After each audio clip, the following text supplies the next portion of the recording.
Budget میں بات کر رہی تھی کہ بجٹ پی ٹی آئی نے پیش کیا، پیش تو انہوں نے کیا ہے، بنایا بھی انہوں نے کیا؟ بسم اللہ الرحمن الرحیم، بالکل نہیں بنایا۔ اچھا ہاں، انہوں نے منگوایا ہے کہیں سے؟ آپ یہ ضرور کہہ سکتی ہیں کہ نگرانی میں تیار کیا ہے، اچھا، ریکمنڈیشنز کسی کی تھی، امپورٹڈ ڈکٹیشن کسی کی تھی، تو انہوں نے بس اس کو تیار کیا ہے۔ اچھا امپورٹڈ بجٹ، ہاں جی، وہ جو بلاول کہتے ہوتے ہیں P T I M F budget, وہ والی بات ہے؟ بالکل، یہ دیکھیں نا کہ 3 دن پہلے جب انہوں نے کہہ دیا تھا کہ آئی ایم ایف کے ساتھ ہمارے مذاکرات کامیاب ہو گئے ہیں، تو اسی وقت یہ بات ثابت ہو گئی تھی، یہاں ہو گئی تھی کہ جی بجٹ جو ہے اب ان کی تجاویز مان لی گئی ہیں اور بجٹ اس طرح سے ہو تو ہمیں نظر آ رہا ہے کہ ان کا جو ایک امپیکٹ تھا یا جو ان کی تجاویز تھی، انفلوئنس جو تھا، وہ ہمیں واضح طور پر بجٹ میں نظر آیا۔ اب ذرا آ جاتے ہیں تھوڑا اس کا پوسٹ مارٹم کرتے ہوئے۔ عمران صاحب، اگر میں آپ سے کہوں بجٹ تقریر بھی بہت لمبی، دستاویز بھی بہت بڑی، کون سی کوئی 5 اچھی اور 5 بری باتیں آپ کو نظر آ رہی ہیں اس بجٹ میں؟ پہلے 5 اچھی بتا دیجئے۔ ویسے ہوگی ڈھونڈنے میں ویسے مشکل تو یہ ہے کہ اس بجٹ میں نا غریب کے لیے تسلیاں، دلاسے اور ٹیکسز تو بہت ہیں، لیکن چلیے پہلے آپ نے اچھی باتیں کہی ہیں تو اچھی بات کر لیتے ہیں۔ میرے خیال میں جو 5 اچھی باتیں فوری میں بتا دوں، ایک تو یہ ہے کہ اس میں حکومت نے کہا کہ نیا ٹیکس کوئی نہیں ہے، ویسے ہر حکومت یہ کہتی ہے بجٹ پہ۔ دوسری بات انہوں نے کہی کہ ہم کوشش کریں گے کہ مہنگائی کی شرح میں کمی کر کے اس کو 6.5% تک لے کے آئیں۔ چلے اچھی بات ہے، اللہ کرے آپ مہنگائی کی شرح میں کمی کر لیں، جو اس وقت کوئی 9.1% جی کے قریب ہے۔ تیسری بات انہوں نے اچھی یہ کی، جو تاجروں کا مطالبہ تھا کہ جی 50,000 روپے تک خریداری یا جو اس پہ آپ شناختی کارڈ کی شرط کو ختم کریں، انہوں نے اس کو 1 لاکھ کر دیا کہ چلے اچھا ہے، شاید اس سے کاروبار کھل جائیں، لوگوں کے اس میں اضافہ ہو، بہتر۔ پھر سب سے اچھی بات مجھے جو اس بجٹ کی لگی کہ انہوں نے تعلیمی اصلاحات کے لیے جو 5 ارب روپے رکھے ہیں، اس پہ 2-3 چیزیں ہیں کہ جی وہ سلیبس ایک جو کہتے ہیں سب کے لیے یکساں، اس پہ کام کیا جائے گا، سمارٹ سکول ہے اور مدارس جو ہیں ان کی بالکل۔ اور سب سے آخر میں 5واں پوائنٹ ہے جی کہ انہوں نے کہا ڈیم ہم فنڈ رکھے ہیں کہ ڈیم بنائیں گے، اب اللہ کرے وہ بن جائیں، کیونکہ پہلے بھی فنڈز تو رکھے جاتے رہے ہیں ایلوکیشنز تو پہلے بھی ہوتی ہیں، لیکن وہ کبھی بھی اس طرح سے ہو نہیں سکتا۔ بری باتیں کیا نظر آتی ہیں؟ بری باتیں میں آپ کو 50 گنا سکتا ہوں، ہاں جی 5 کیا، لیکن اس پہ ایک ایک آ جاتے ہیں۔ سب سے پہلی بری بات میں یہ سمجھتا ہوں کہ حکومت جو ہے وہ خود یہ مان رہی ہے کہ جی آپ کا جو گروتھ ریٹ ہے وہ -2.64 ہوگا اگلے اس میں۔ اب آپ نے ریونیو میں آپ نے کر لیا جی 25% اضافہ، ٹیکسز آپ کہہ رہے ہیں جی بڑھ جائیں گے، کیسے جب کاروبار ہی نہیں ہوگا، چیزیں نہیں ہوں گی، لارج سکیل مینوفیکچرنگ جو آپ کی اس میں جب -7.7% ہوگا تو آپ کیسے ریونیو بڑھائیں گے؟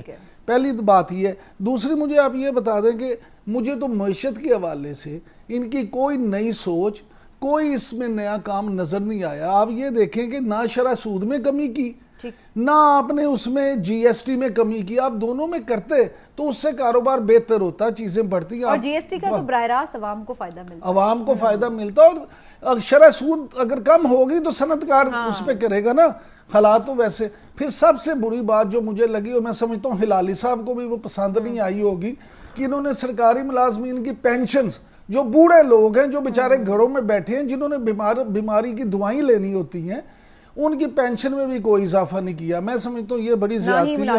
ہاں جی بالکل، چلے تنخواہوں میں نہ بھی کرتے، پینشنر جو ہوتے ہیں بوڑھے لوگ، ان کی تو اور کوئی ذریعہ آمدن نہیں ہوتی۔ تیسری بات ہے جی مزدور کی کم سے کم اجرت جو ہے وہ ہمیشہ کی جاتی ہے، اس حکومت نے وہ بھی ضروری نہیں سمجھا، یعنی آپ مزدور کو جتنے مرضی پیسے دیں، حکومت کو اس سے کوئی سروکار نہیں ہے۔ پھر اسی طرح ایک اور بات ہے کہ جی فوکس زیادہ بجٹ میں فوکس شہروں پہ نظر آیا، آپ کو دیہات کے حوالے سے، اور خصوصاً زراعت، جس کو آپ کہتے ہیں پاکستان ایک زرعی ملک ہے، اور اس میں ایک ہی سیکٹر تھا جس میں آپ نے پیچھے کچھ گروتھ بھی کی ہے 2.کچھ%، لیکن آپ نے اس میں بھی کوئی واضح پالیسی نہیں دی۔ اور سب سے آخر میں اگر آپ دیکھیں تو یہ 5 چیزیں ہو گئی ہیں جو میں نے آپ کو بتائی ہیں۔ سب سے آخر میں لیکن پھر بھی کہوں گا، یہ اگر آپ یہ دیکھیں کہ حکومت نے جو میرے نزدیک بڑا غیر اس کو کام ہے کہ نہیں تھا کرنا چاہیے، وہ یہ ہے کہ آپ نے اس بجٹ میں غریب کو سوائے تسلیوں کو، جیسے میں نے شروع بات کی ہے، بری طرح سے نظر انداز۔ میں ابھی اس پہ بھی آتی ہوں کہ نوکریاں دینی تھی، اور جو آگے اتنے لوگ بے روزگار ہو رہے ہیں، ایک سیلاب آ رہا ہے بے روزگاری کا، اس کے لیے تو کوئی نظر ہی نہیں آئی چیز، کوئی پلاننگ نظر نہیں آئی۔ لیکن ہلالی صاحب کا پوائنٹ میں پہلے ضرور لوں گی۔ ہلالی صاحب، آپ کو یہ بجٹ کیسا لگا سر؟ آپ سمجھتے ہیں کہ گیون سرکمسٹانسز میں جب بڑی بڑی معیشتیں ہل کے رہ گئی ہیں تو ظاہر ہے پاکستان کو بھی افیکٹ ہوا ہے, تو اگر ایسا بھی بجٹ آیا تو ٹھیک ہے, پھر گیون سرکمسٹانسز میں ویل اینڈ گڈ. پاکستان کو کم افیکٹ ہوا ہے. امریکہ اور یو کے میں تو 15 سے 20% بجٹ کا یہ ہو رہا ہے, ہمارا تو -2.3 ہوگا صرف.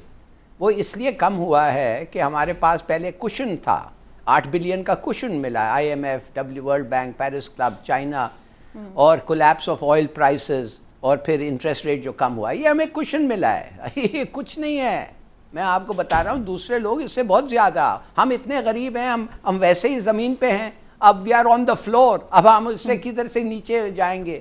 نہیں, میں آپ کو بتاتا ہوں, یہ اس کو کہا گیا ہے ریلیف. 3 دفعہ آپ نے لفظ ریلیف استعمال کیا تھا آپ کے انٹروڈکشن میں. میں آپ کو بتاتا ہوں کس قسم کا ریلیف. نہ سیلز ٹیکس, نہ ایکسائز ٹیکس, نہ کسی کھانے کی چیز پہ.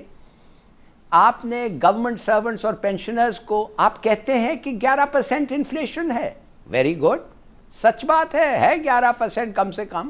تو پھر 11% آپ نے ان کو انکریز کیوں نہیں کیا؟ In other words government servant اور پینشنرز 11% کٹ دے رہے ہیں. یہ ریلیف ہے, یہ کٹ دینا ریلیف ہے. بجلی کو کم کیا ہے, گیس کو کم کیا ہے, پیٹرول کو. اور پیٹرول کا ایک سکینڈل میں آپ کو بتاتا ہوں, سکینڈل ان دا سینس کہ کوئی یہ نہیں ہے, فراڈ نہیں ہے, مگر سکینڈل یہ ہے کہ جب $16 پر بیرل مل رہا تھا آپ نے پیٹرول نہیں دیا. جب $20 ہوا آپ نے پیٹرول نہیں دیا. جب $22 ہوا آپ نے پیٹرول نہیں دیا. اب کیا ہے پیٹرول کا پرائس؟ $38. بھئی یہ کون ہے یہ فیصلہ جو کر رہا ہے؟ کون ان کو ایڈوائس دے رہا ہے؟ ان کو تو کچھ نہیں آتا ہے, میں مانتا ہوں. تو کس کی بات وہ سنتے ہیں؟ تو میں صرف آپ کو کہنا چاہتا ہوں, اور معاف کریے آپ پلیز ان کا پرفارمنس دیکھیں. چھوڑیے کرونا, چھوڑیے. Let's go for 18 months before corona. Corona کے پہلے انہوں نے کیا اچیو کیا؟ ہاں, کیا اچیو کیا؟ نہ ان کی ریونیو ٹارگٹ میٹ کیا, نہ ان کے ڈیولپمنٹ فنڈز کے ٹارگٹ میٹ کیا, نہ ان کا گروتھ ریٹ جو 3.3% تھے خود کہتے ہیں 1.9% ہو گیا ہے. Large scale manufacturer, small middle enterprises اور ایگریکلچر کنٹریکٹڈ. کوئی نئی انویسٹمنٹ نہیں آئی, کوئی کیپٹل ایکیومولیشن نہیں آیا, زیرو کیپٹل آیا سی پیک سے. اور ڈومیسٹک ڈیٹ اور ایکسٹرنل ڈیٹ کدھر سے آیا؟ کیا انہوں نے ڈیٹ سے فائنانس کیا ایکسپینڈیچر, انہوں نے بورو کیا کہ اپنے ایکسپینڈیچر فائنانس. لیکن آج تو وہ تقریر میں حماد صاحب کہہ رہے تھے کہ ہم نے جو اسٹیٹ بینک سے ادھار لینا, قرض لینا, ہم نے اسٹیٹ بینک سے بالکل قرض نہیں لیا, نہ ہم نے نوٹ چھاپے, نہ اسٹیٹ بینک سے قرض لیا. ہم نے جو وہ ہم ایک دیکھتے تھے سسٹم, اس کے ہٹ کر ہم نے مینج کیا ہے معیشت کو. اگر نہیں لیا تو کس سے لیا؟ اسٹیٹ بینک سے نہیں لیا تو اور کس سے لیا؟ اور کیا کیا کہ اپنے پیسے ریز کرنے کے لیے, کہ آپ انویسٹ کرنے کے لیے؟ میں جو یہ غلط کہا ہوں کیا؟ 3.3% سے 1.9% آ گیا بھائی. صحیح. آئل پرائسز کے جو نیچے آئے ہیں, سستے تھے تب نہیں خریدا, مہنگا ہو گیا تو آپ نے 13% سے بالکل ٹھیک, اچھی بات ہے. 13% سے 8% جو انٹرسٹ ریٹ آئے ہیں, اس سے زیادہ بینیفٹ آپ کو کیا مل سکتا ہے؟ ہلال صاحب, آپ کو کوئی اچھی بات نظر آئی بجٹ میں؟ کوئی ایک اچھی بات بھی نظر آئی یا نہیں؟ بھائی کیا دیکھیے, وتھ ہولڈنگ ٹیکس کچھ نہیں ہے بھائی. وتھ ہولڈنگ ٹیکس کو آپ کم کریں, زیادہ کریں, it does not benefit commerce, it does not even benefit industry. دیکھیے میں آپ کو بتاتا ہوں ایک چیز, بات سنیے, غور سے سنیے.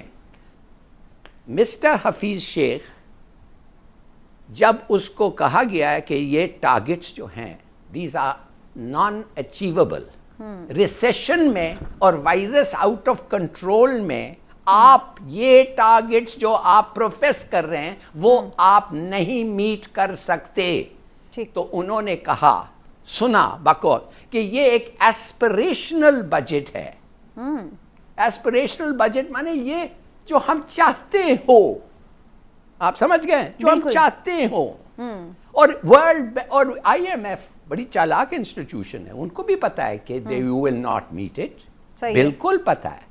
اور بہت سارے ریلیف کے ہمارے سجیشنز تھے جو آئی ایم ایف والوں نے ویٹو کیا, یہ بھی آپ پتا ہونا چاہیے. مگر وہ کہتے ہیں ہماری دباؤ ان پہ رہنی چاہیے. اب 3 مہینے کے بعد وہ پھر بیٹھیں گے.